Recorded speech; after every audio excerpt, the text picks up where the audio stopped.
انسان کو یہ زیب نہیں دیتا کہ وہ موت کو بھولے۔ حدیث شریف میں آتا ہے یا ابن آدم لا تنس الموت فإن الموت لا ينساک، اے آدم کے بیٹے، اے آدم کی بیٹی، موت کو مت بھولا، اس لیے کہ موت تجھے کبھی نہیں بھولتی۔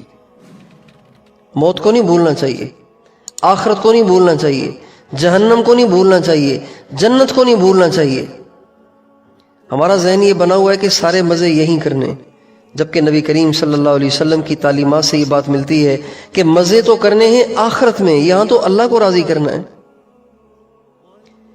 آپ کی سب سے پیاری بیٹی حضرت فاطمہ رضی اللہ تعالی عنہا جب آپ سے کچھ لینے کے لیے آئیں، گھر میں چونکہ کئی دن سے کھانے کو کچھ نہیں تھا تو بھوک تھی بہت زیادہ، حضرت علی نے بھیجا، جب آپ سے لینے کے لیے آئیں تو آپ نے فرمایا بیٹی سچی بات تو یہ ہے کہ تیرے باپ کے گھر میں بھی 1 مہینے سے کھانے کو کچھ نہیں تھا، ابھی کچھ بکریاں کسی نے بھیجی ہیں، اب تو کہے تو تجھے بکریاں دے دوں، تو کہے تو تجھے اللہ کے 5 نام سکھا دوں، ان ناموں کے ذریعے سے جب دعا کی جاتی ہے تو وہ دعا قبول ہو جاتی ہے۔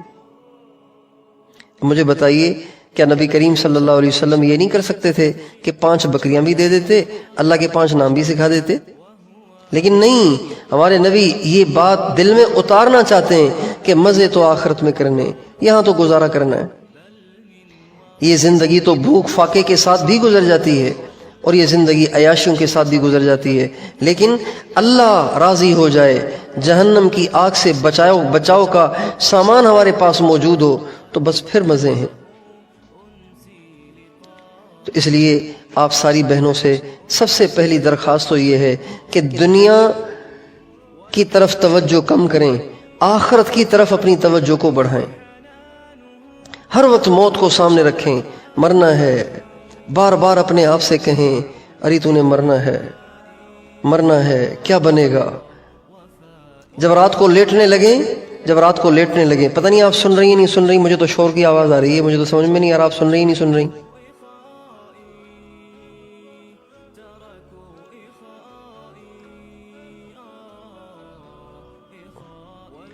جب رات کو بستر پہ لیٹنے لگو تو لیٹتے وقت یہ تصور کرو میں اپنے گھر کی چارپائی پہ نہیں، میں اپنی قبر میں لیٹی ہوئی ہوں،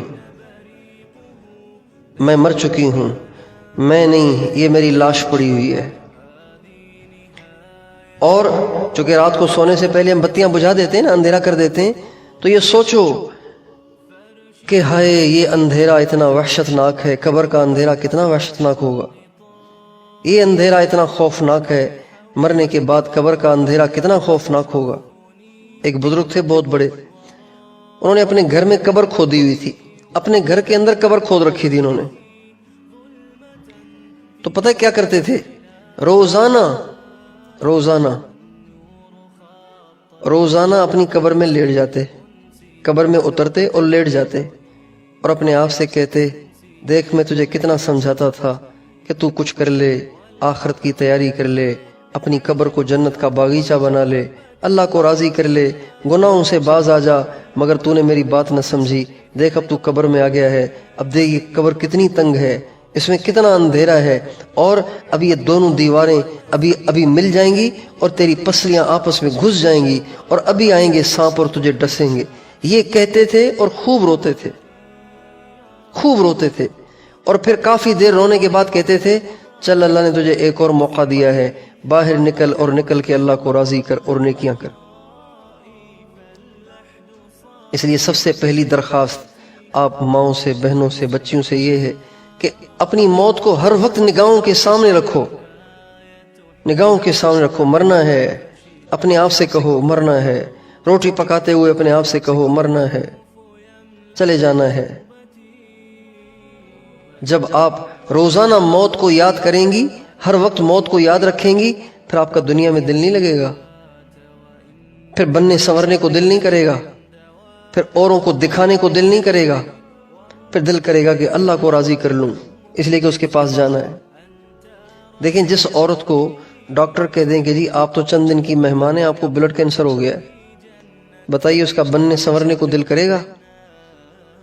اس کا بن سنور کے باہر نکلنے کو دل کرے گا؟